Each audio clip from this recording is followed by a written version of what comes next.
You're live. All right, welcome back, everybody. It's Tuesday, March 17th, and we are continuing our testimony on S202 and Act relating to portable solar energy generation devices. I'm Representative Kathleen James from Manchester. Scott Cabell from St. Johnsbury. Richard Bailey, Memorial 2. Chris Morrow, Wyndham, Windsor, Bennington. Christopher Howland, Rutland 4. Darren Torrey, Washington 2. Graham Klepner, Chittenden 13, Burlington. Laura Sibilia, Wyndham 2. Great, and in the room. Ben Edgerly, Walsh, from Peacock. Super. Hi, Wesley. Hello, good afternoon. Yeah, thanks for joining us. My pleasure. Happy to be here. Yeah, so I just wanted to give you a little bit of an orientation. So we are just starting our testimony on S202. And I think I had let you guys know that we, at the beginning of the session, had identical bills introduced, a House bill in our committee, H598, and then S202 on the Senate side. And we have dropped H598 and we're taking up S202. That's the bill that's on the move. So that's the relevant language. And we are really just getting started. All we've done so far is walk through the language of S202 with our attorney, so that we understand what's in the bill legally and what's not and kind of where it fits in the statute. And now we're going to start learning all about this technology. So appreciate you joining us. I know we have some written testimony that you've submitted, and if you can just walk us through it, and if it's okay with you, we usually ask questions as we go. Is that all right? Yeah, that's totally fine. However you prefer. I do have a slide deck. It's about 9 slides. So I'll walk through that. I was instructed to give sort of an overview or an introduction to plug-in balcony solar, so I'll do that. And I'm happy to take questions along the way or once I'm done with the deck. So I'll share my screen if that's okay. Great. And if you could also just identify yourself for the record. Yes, sure. My name is Wesley Schrock. I am representing Bright Saver. We are a nonprofit based in California. Let me start and so we basically what we do a couple of things. We do pilot programming. So we're not a manufacturer of systems, but we install and service systems to see, what works, what doesn't work, what the obstacles are, and also to gather savings data. So that's one thing, and then and then what else? The other thing that we work on is on the educational piece, so on the policy piece. So let me share my screen now. Okay, can everyone see that? We can. All right. So what are we talking about? What is plug-in or balkan or portable solar? So these are small modular photovoltaic units, typically 1200 watts and below, although some states are setting a 1920 threshold, and they plug into a standard outlet, an exterior outlet.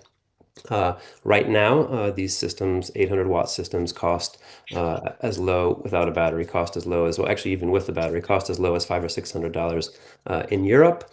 In the US, prices right now are a little higher. If we take Utah as an example, Utah being the only state that has passed plug-in solar enabling legislation, there you can buy an 800-watt system that's 2 big 400-watt glass panels and a microinverter for about $1,000. If you add a battery, it's about $2,000.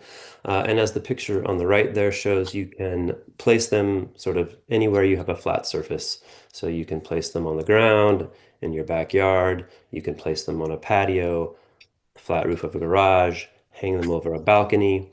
And so because of this, and because they're easy to install, ideally plug and play, you go to the store, you buy it, you bring it home, you plug it in, permissionless thing. They are accessible to a pretty large percentage of the population, unlike, say, for example, rooftop solar. So that is the idea, is that this sort of democratizes solar, allows people who wouldn't otherwise be able to do so to access solar, including renters, including people living in multi-unit buildings or high-rise buildings. So what they do, these systems, is they feed power directly into the home through the outlet. So the power goes into the outlet. It will feed anything else plugged into the outlet, then to the panel, and from there go to wherever the load is being drawn on the panel. And if there is no load in the house, if the battery's full, if it has a battery, then that additional power or electricity would go back to the grid. And so what they do, so why would people do this, is well, they offset grid use and reduce electricity bills. Potentially up to 25% per month. That, of course, depends on the size of the PV system and the electricity use in the home. So we running some numbers for Vermont. A 400-watt system could save about $120 a month, whereas a 1200-watt system about not a month per year, 120 to 360 per year. 400 watts, 120, 1200 watts, 360, depending on the system size and whether or not there's a battery. We think that batteries, well, we know that batteries will be key to these systems. We found in our pilot programs that we're running in California that with a battery, households are able to utilize pretty much 100% of the generation capacity without, utilization rates were not nearly as good. And the last point on this slide is that these work with traditional grid-connected homes. This is not an off-grid product. That's already an established market for camping, RVs, what have you. This is for grid-connected homes. Okay, this is just some more photos to get a sense. Sorry. Wesley, okay, Please. back to that comment. He said these are for grid connected homes, not for, say, RVs or non-grid connected homes. Uh. Can you expand on that a little bit? Yes. So basically, right. So the idea with these systems is that the electricity that they generate is substituting what you'd otherwise be using or drawing from the grid. And so I have a diagram later that I'll explain sort of the components of the system, but the microinverters themselves are grid interactive or grid tied. So these meaning that they only operate when the household is connected to the grid. Like only when the microinverter is sensing that the grid is on, will the system operate. And so these are not like, they're not grid forming devices. They are grid interactive. They work in conjunction, in parallel with the grid. Okay. Is So is that how sufficient? all these systems are? I'm sorry, interrupting you again. Is that how all these systems are, or is that a subset of these types of these plug and play types of systems? Yeah. So what we are, yes. So when I'm talking about plug and play or balcony or portable, I am talking specifically about yes, like the grid interactive, the grid tied systems. So within the solar universe, you have sort of the off-grid systems. You have, your solar generators, and then you have the balcony or plug and play. And so like that's the type of system that we are talking about, and I believe the legislation is also talking about. Okay, great. Thank you. Thank you for that clarification. Okay. So I'll keep moving then. So this is to give you an idea. So as I mentioned before, you can put them in your backyard. You've got some large 400-watt glass panels in the photos on the left, and then you have I think that's a 180-watt flexi panel that you could zip tie to a balcony or use suction cups to a balcony. It's very lightweight. So these are sort of the types of products that are already on the market, and there'll be, of course, more iterations and more variations as the market matures. This is just an example, a photo from Germany. This is sort of if you Google balcony solar Germany, you'll see this where you've got these high rises and solar panels on every balcony all the way down. This is the graphic that I was referring to. So these systems are quite simple. There aren't a lot of components. So you've got the solar panels, which at this point are pretty much a commodity. And then you have the key piece really is the microinverter that I was referring to. And that has you plug the solar panels into the microinverter, and the microinverter you plug into your home. And you can integrate that microinverter with a battery. In some systems, it's quite slick. The microinverter and the battery are just one box. They're not separate. They're not separate components. And so it's that microinverter that converts the DC from the solar panels into the AC that is used by the home grid and by the home. And as I said, these are, the homes are connected to the grid, and electricity is flowing back and forth between the home and the grid, just like with rooftop solar. Now, keep in mind that again, with a battery, that export will be very minimal to the grid.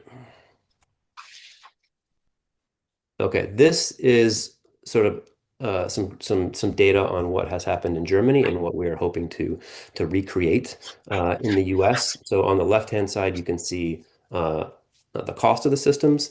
So it fell quite dramatically from €2 a watt to half a euro a watt more recently. And then you see the adoption. They went from less than 100,000 systems to more than 1 million registered systems in 2025. So Germany does have a notification system. So that's how when I say registered balcony solar units. So basically, when someone buys these systems, they are supposed at post installation, post setup, they're supposed to notify the German, I think it's their equivalent of the Public Utilities Commission, that the system has been installed. There are estimates, though, that there are up to 4 million of these in use, although only 1 million officially registered. Wesley, Yes, please. interrupt you again. So we heard that the bill that's before us does not have any registration or notification requirement to the utility. In fact, we heard that the utilities don't want to hear about it.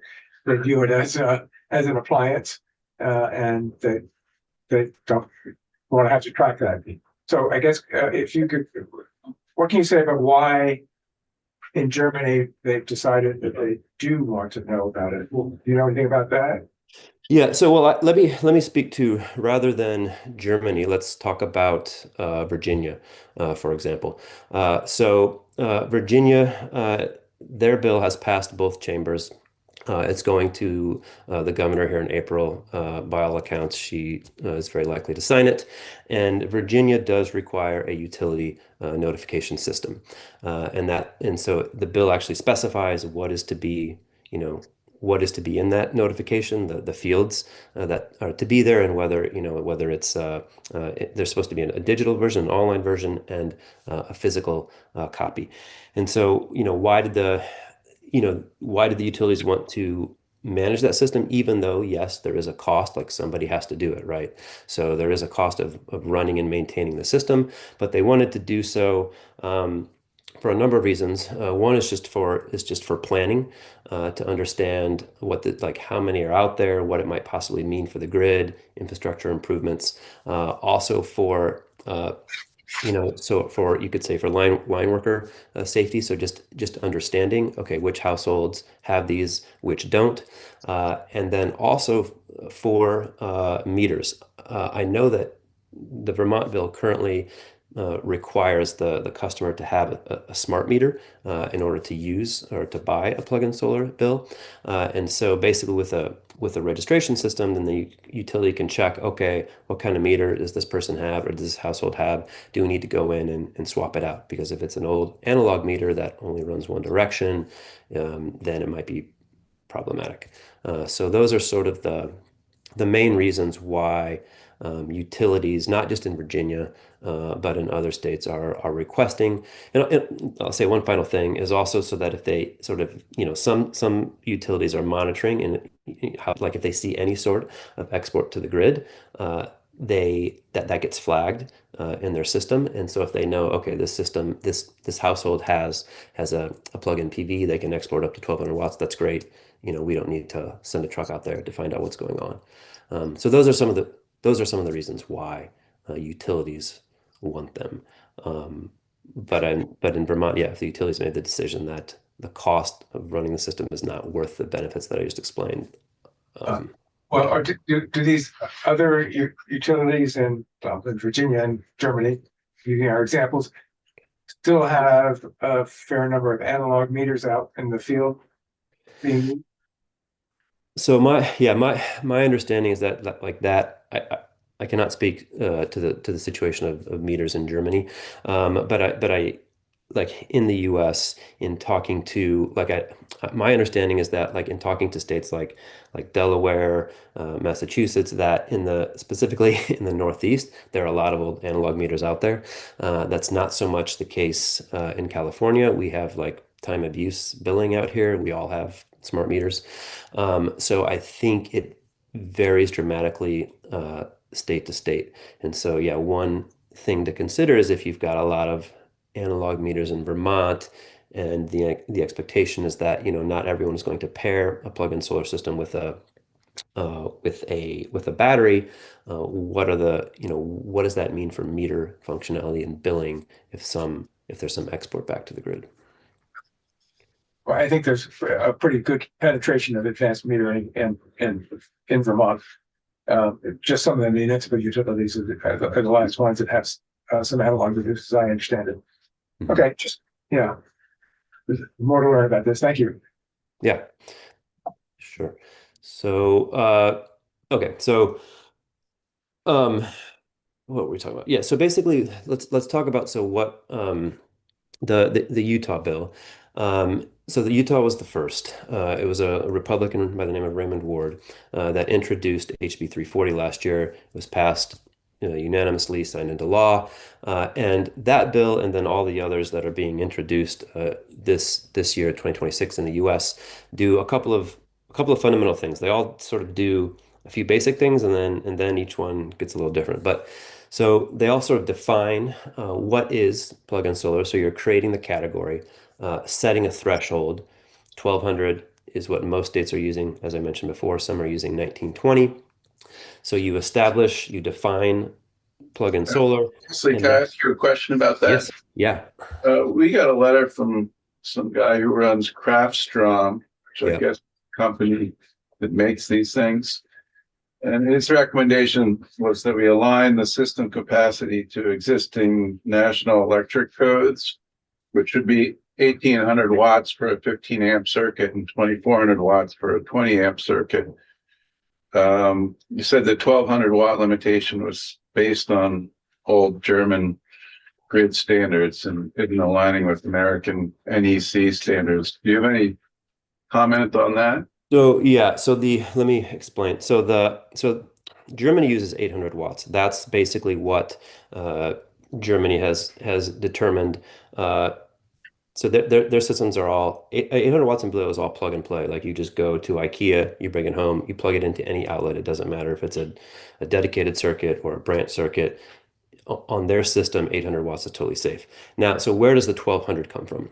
So yes. So what would be safe? Let's see. Let's do what would be safe on a 15 amp. So let's see, 15 amp, one. So we have 120 volts. Yes, is 1800. But technically, My understanding is that you need to ratchet that down 80%. So if you took like 80% of 1800, you'd be at 1440. Um, However, not exactly sure why, perhaps an error in math. Utah went even more conservative and didn't use 1440, they used 1200. So basically, in Raymond Ward's discussions with the utilities, that was sort of like, and the code bodies, that was sort of the number that they came out at. But technically, most of our circuits are 15 amps, 120. If you took 80% of that, you would actually have 1440. And that 1920 number that I'm referring to, that's if you have a 20 amp. So if you took 20 amps times 120 and then did 80%, that's where you get 1920. 20 times 120 is 2400 times 0.8. I'm just doing it on my phone here, 1920. Does that make sense? Yeah, what's the 80%? That's just a safety standard that you That's want to max. yeah. My understanding is the NEC. Yes, that's like I'm not an NEC expert, but yes, my understanding is that that's like the safety buffer. Right. that the NEC requires. Okay, thank you. Okay.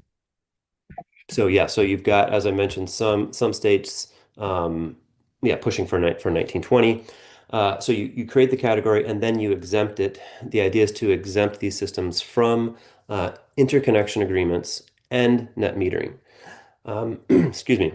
So if the idea being to sort of reduce the friction, to not subject these systems to the same sometimes lengthy, sometimes complicated, sometimes expensive interconnection agreement that is required for rooftop solar.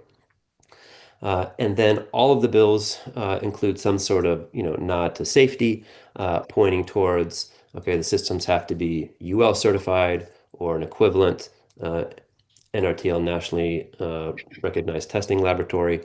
They need some sort of, they need a safety certification. And then also the bills have no fiscal impact. So all this legislation is doing is enabling the market, no subsidy, no incentive required. So those are sort of the basic tenets, but then each state is doing things a little bit differently. So Utah was last year. So far this year, 31 states. I don't have them all. 31 states this year have introduced, and so you're seeing states on the East Coast, the West Coast, in the middle of the country, blue states, red states, purple states. Like this is cutting across all of those divisions, and we think at least two more will still introduce yet in 2026. So I mentioned Virginia through both chambers. They're going to be, or more than likely going to be, the second state after Utah to do it. Colorado is through the House. Massachusetts is through the House. Hawaii is through the Senate. Vermont is through the Senate. And then in all the other states, they're still working their way through committee, or in a handful, the bills are actually, to be transparent, the bills have already died. But in all those cases, the sponsor and the coalitions are already gearing up or looking towards 2027 to reintroduce. So I talked about, I'll say one more thing about Virginia. We talked about some of the, how each state is doing things. They all have that core tenet of defining what it is, setting a threshold, exempting from interconnection and net metering, requiring, UL certification or equivalent certification. And then some states, like Virginia, for example, they're doing the utility notification. They are also, in Virginia, they're defining portable solar as a good so that they can regulate the sellers of plug-in solar according to the Virginia Consumer Protection Act. They also included, some like tenants' rights or solar rights. I think they did so in a very measured way. For example, a renter must request permission from the landlord before they do any installation that requires changes to the building's wiring. And they do allow for landlords to set, reasonable restrictions on the use of these. So I think they did a decent job of striking a balance between Was enabling. that all the Virginia bill? Go ahead. Say again. Was that all the Virginia bill you were just Yeah, so talking about? I was only talking about what the Virginia bill does. So I was trying to illustrate how each state is doing some slightly different things, and so I was using Virginia as an example because they're the furthest along to talk about Yeah, some of the things that they did. yeah, I was just curious because I think we're going to want to take a look at that because it sounds like they included notification, which we had included, utility notification, which we had included in the House bill and it's gone from the Senate bill, and it feels important to me. And then you mentioned consumer protections, which might be of interest, and I think we probably have some interest in renter, renter landlord stuff. So maybe we need to get a look at that Virginia bill. Yeah, you can find it online, and I'm happy to share a link to it as well. And I also have a nice like 2-page write-up of what the bill does. And you can look through the text, but I also have a nice summary that I'm happy to share as well. Yeah, that'd be great. I'm curious about some of the stuff they're including. Happy to do that. So let's see. So we're talking about where this is happening. So I also want to touch on. So we're talking about, yeah. So there's a push nationally to do enabling legislation. Also, there are, developments happening on the safety front. Uh, so just in December, the first. So keep in mind that the Utah bill was released, or wasn't released, was signed into law before this safety standard came out. But in December of last year, so UL released UL 3700, which is the first safety standard for plug-in balcony solar in the U.S. And then in January, they announced a testing and certification program for manufacturers who want to get their systems certified to UL 37. And I believe you have maybe I think on Thursday, a representative from UL coming to talk about that. So basically, what the main takeaway is that a UL 3700 listed device installed according to the manufacturer's guidelines, which come directly from UL, you can be sure that it is safe and that it complies with current NEC guidelines. The other thing I wanna talk about is sort of this market enablement piece. So you know, when Utah passed that enabling legislation, you had a couple of manufacturers immediately begin selling there. Others, some of the major players in Europe and in Asia are sort of sitting on the sidelines to wait and see what happens in the US with legislation. And in our conversations with manufacturers, if we can get 5, 6, 7 states to pass this legislation, that is a signal that the U.S. is becoming a real market. You have the interconnection red tape being cut.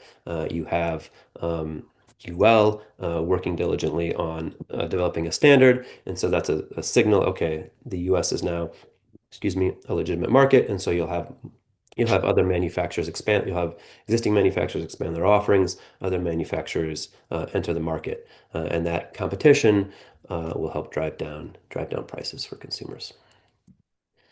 The last slide that I have is around grid impact. So there's a gentleman by the name of Bill Brooks, who serves on UL technical committees, who's been on NEC code making panels, including for Article 705 of the NEC, which is all about solar. So he's sort of a noted solar expert.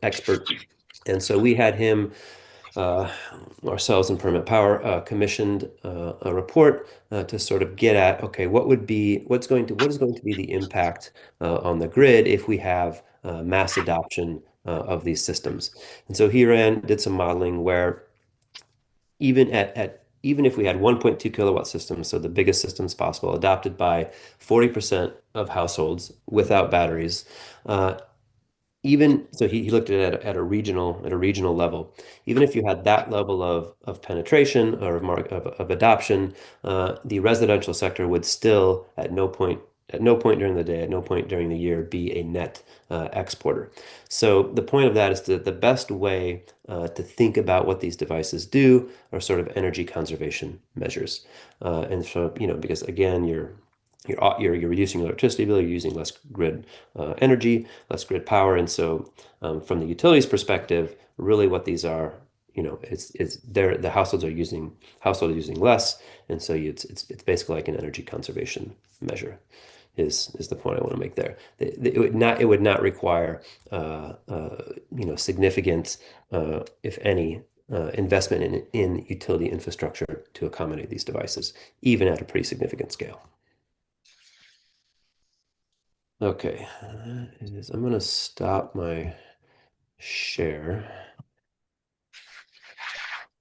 And are there any questions? If not, I can talk. There's one more, I think, key piece in the Virginia bill that I could talk about that is currently not in the Yeah, that sounds great. Vermont bill. So, I have a question. yeah, please. Do the units being sold in Utah currently require any changes to a structured wiring? Yeah, so let's dive in. Let's dive into that. So no. So the EcoFlow, so I mentioned a company called EcoFlow. So they're selling a system there. AP Systems is selling a system, and those systems have standard NEMA, the NEMA 515 plug that all of our appliances do, that you just plug into a wall. So those systems don't require any changes to a home's wiring. The manufacturers do recommend only using them on a dedicated circuit to prevent breaker masking. But let's talk about. What is Go ahead. breaker masking? Yes. So breaker masking can occur. Basically, it's if a section of the wiring gets too hot without the breaker on your breaker panel recognizing it, and so the breaker panel doesn't flip. So typically, what would happen is you've got too much current running through the wire, the breaker flips, and the circuit is dead, right? Like if you try to run your toaster and your microwave and all at the same time, the breaker trips, right? So the wires can't heat up because the breaker trips. But what can happen with these plug-in devices on a branch circuit, right? So if you have the panel, let's see, on the right-hand side, you plug in your plug-in solar system in the middle, and then at the other end, you've got a space heater. So the electricity that's flowing between the space heater and the plug-in solar device, that section of the wire, that additional current that the plug-in solar unit is providing, is not detectable by the breaker, and so that section of the wire could, in theory, get overheated, and in the absolute worst case scenario, cause a house fire. More likely, you're just going to degrade the wire, but theoretically, you could create a fire. And so, but if you're on a dedicated circuit, then like you don't have to worry about the breaker masking. And there are things you can do to make branch circuits to set up a branch circuit such that you will not get breaker masking. There are overcurrent protection solutions for that, which UL 3700 contemplates and explains very well. Got it. Thank you. Okay, did I raise my hand? Whose hand is up? Sorry about that. Okay. So I want to talk then. So this leads into a discussion. Sorry, one sec. Yeah, For please. Colin, do you have a question? All right, so you got 120, 240 volt service from the utility, and it's 110 when you get down to the NEC size, and you can get as low as 108 volts in the home. So that's where your ampacities, because you're dividing by 120 rather than 108 when you're calculating your amps. But if you've got this plugged in to leg A and your power's on leg B, how does the power get from leg A to leg B? And that's a leading question because I know the answer. So yeah, like you're talking about like the phase issue? Correct. Right. So yes, so like right. So yes, so the systems that we've piloted will only power what is on the same phase as what you've got the uh, system plugged into, or if you've got anything that's like on both phases, like an EV charger or whatever is drawing from both phases. But yes, it won't go to the other phase. It won't go back to, if you plug it in leg A, it won't go to leg B. Yes, that is yes, that is a known issue with like our system and with like our US like electrical system having these phases, and so yes, it won't get over to the other leg. It'll only power what's on what's on the same phase and leg, or anything as I said before is like 240 is drawing from both. Well, if there's excess power, it's got to go back through the meter back to the transformer and come over to leg B at the transformer where that is connected to the transformer, the windings of the transformer. So and your conventional meters, your mechanical meters do run backward unless you put in a specific meter that's called a detented meter. So you've I guess you covered that. Is there a capacitor involved in these things to get the voltage to support the voltage from the DC to AC So that inverter, would happen at the microinverter. That's what the microinverter does. and the microinverter has a capacitor in it. Yeah. Yep. So it's the microinverter that's converting the DC to the AC. But yes, I mean, to your point, yeah, if there isn't sufficient load in the home to absorb all of the generation capacity of the panels, then these systems will export some back to the grid. And do the manufacturers put any switch in the cord here? I kind of like to. Uh, I don't plug my lights in at home to turn them on. I use a switch. Mm. Uh, do they put a switch in the cord so you can plug it in and make and break through a switch rather than through the outlet? Because we'll talk about the battery energized. How does it de-energize if it's connected to a battery that the inverter would get its charging voltage through the inverter, but once it's operating and you disconnect it, you've got your energy in the battery. Will the solar panel continue to generate because it has the charging current, if you will, from the battery? Yeah. So right. So a couple things. Yeah, to my knowledge, none of the systems currently have the switch that you're talking about. All of the systems have software, have apps, and so you basically control the settings via your phone. In terms of what happens when there is a power outage or you unplug it and the battery is charged. So the panels will not continue to charge that battery. So in terms of like what sort of resilience, well, it depends on the system a bit. What sort of resilience do these systems offer?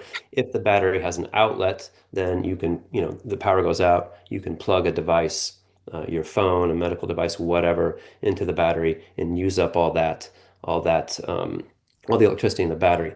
There are some newer systems, Enphase, for example, where they basically, it's almost like a Tesla Powerwall or like a rooftop solar. They have like these little mini transfer switches that isolate sort of the battery and the panel from the rest of the home. And so if there's a power outage, the solar panels will continue to charge that battery. Um, am I answering your question? I think so. Okay. And the one thing I see in your pictures, and we had quite a windstorm last night Mm. here, and we didn't get advice to bring in our lawn furniture yet, but do you anchor these things for wind loads on the balconies and or the lawns? Uh, Yes, exactly. So the UL, so let's talk about I think the balcony situation. So the UL guidance weighs in on that, on sort of like the requirements around the balcony mounts. But yes, like absolutely, the systems need to be mounted and installed in a way that can withstand, windstorms, snow, whatever the conditions in the place where they are installed. And so basically, yeah, like not just sort of the UL. So what's interesting about this UL standard is that, yeah, it weighs in on not just like the manufacturer of the plugin system itself, but UL is weighing in on how it needs to be installed. Uh, and that installation includes like, do any changes need to be made to the home's wiring, and how is it mounted? Thank you. So that leads to the question around, this like self-install versus professional installation. So, and what Virginia did about this. So UL 3700 requires professional installation. It does not allow for self-install.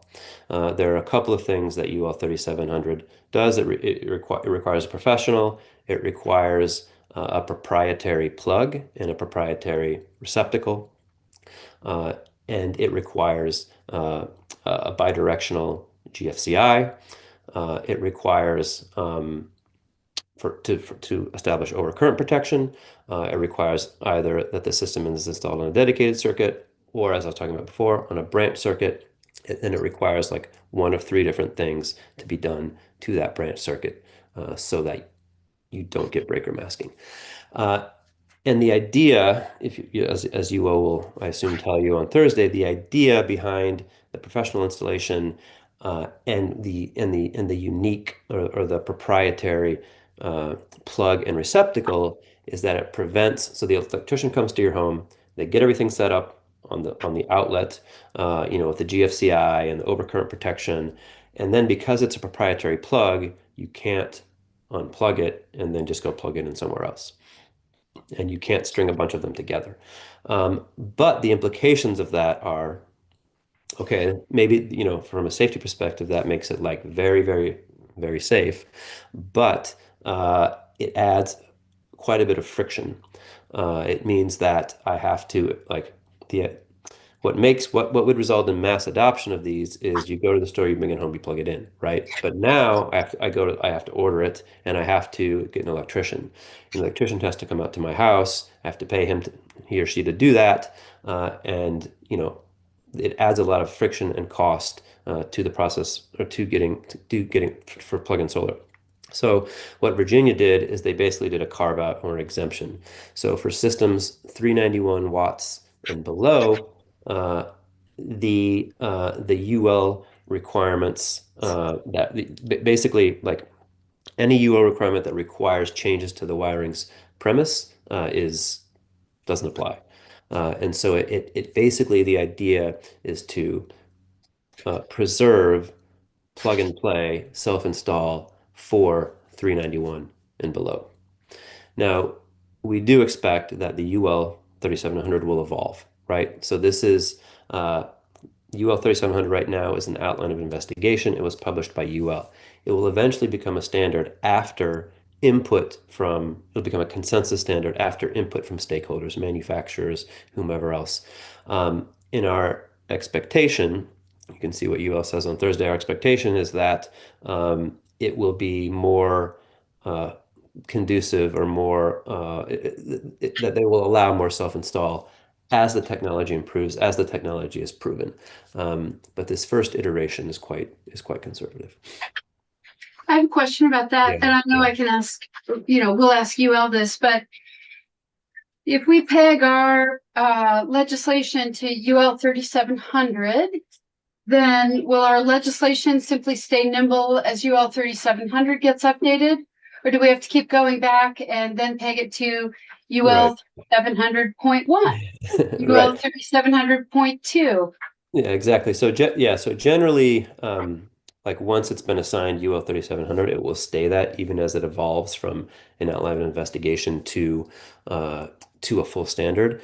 However, there are other bodies that create standards that might be just as good.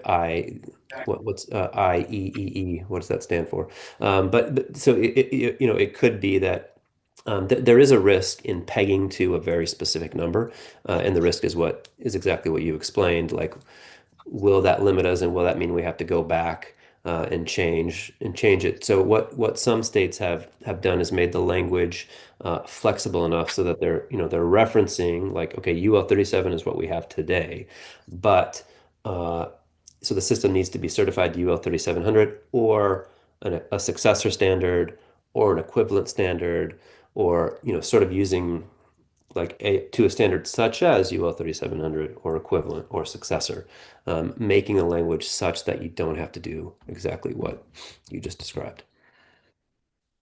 Okay.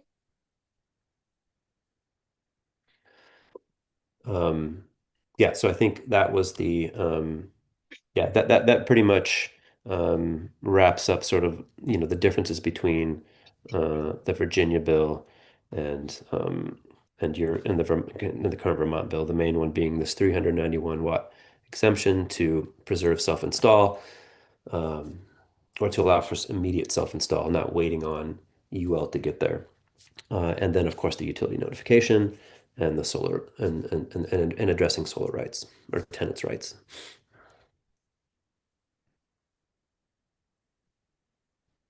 Yeah. So, how is an apartment dweller gonna find a dedicated circuit in their unit? you're saying these should be on a dedicated, Well, mhm. So they either need a couple things. Yes. So they either need to be on a dedicated circuit or a branch circuit with proper overcurrent protection. So basically so the idea behind 391, that 391 threshold is that is small enough that it doesn't really matter where you're plugging it in. You can plug it into a dedicated circuit, you can plug it into a branch circuit, like it will be safe. You're not going to have, breaker masking or breaker masking that matters. Now, if you're going above that, then yes, then you need to take the precautions like, okay, I need to plug this into a dedicated circuit or I need a branch circuit with overcurrent protection. So how does anyone know that? Whether whether you are a renter or a homeowner, I certainly prior to beginning working with BrightSaver, I didn't know what a dedicated circuit was, right? So so if you're looking at like if you want a 1200 if you want a 1200 if you're buying a 1200 watt system and the manufacturer's guidelines are install this on a dedicated circuit, then yeah, I mean there are ways, obviously you can call an electrician or you can, you yourself can try to figure it out. But yeah.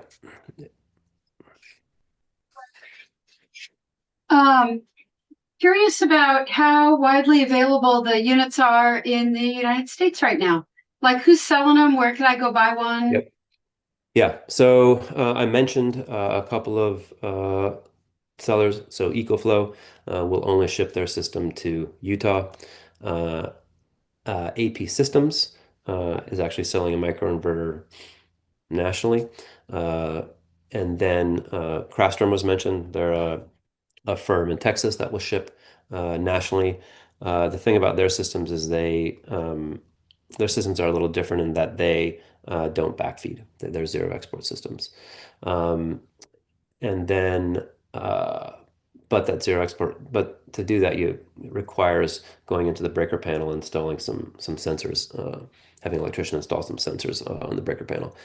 So those are the main three. If you go on Amazon, I think there's a company on there called like Plugged In Solar or something that's selling their product on Amazon. I'm sure you could get that shipped to your house. But yeah, some of the major players like Anchor are not yet selling in the U.S.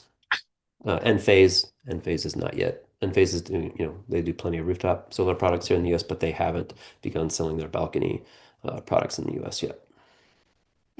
So right now it's mostly if you want one, you go online and find these manufacturers and you have it shipped to you. Yes, exactly. So yes, right now it's all shipped. You can't go to any like Home Depot no, none of the big retailers are selling them. And I think we're a ways off. I don't think they would even consider it until legislation was passed and the safety issues were fully resolved. Great. So I think we're a little ways from like the big box people carrying it. Super. Yeah. I was trying to find the letter from, was it the Village of Venusburg that sent a letter on plug-in solar that you had sent to us for some. I don't know. We'll have to track it down. Okay, because I can't seem to find it. Okay. Sorry about that. That's all right. I just maybe about Venusburg. They had some questions about it. Okay. And wanted to read it and see if it was something he could answer on. Okay, shoot. Sorry about that. I don't know. But maybe I didn't see it. All right. Any more questions for Wesley? All right, Wesley, thank you so much for joining us and for the written testimony. Always really appreciate that. My pleasure. Thanks for your time this afternoon. Yep, we'll get it all posted on our website. I'm not seeing a whole lot posted up there right now, so we got to get our website up to date. Okay, All right, thanks. Thank you so much.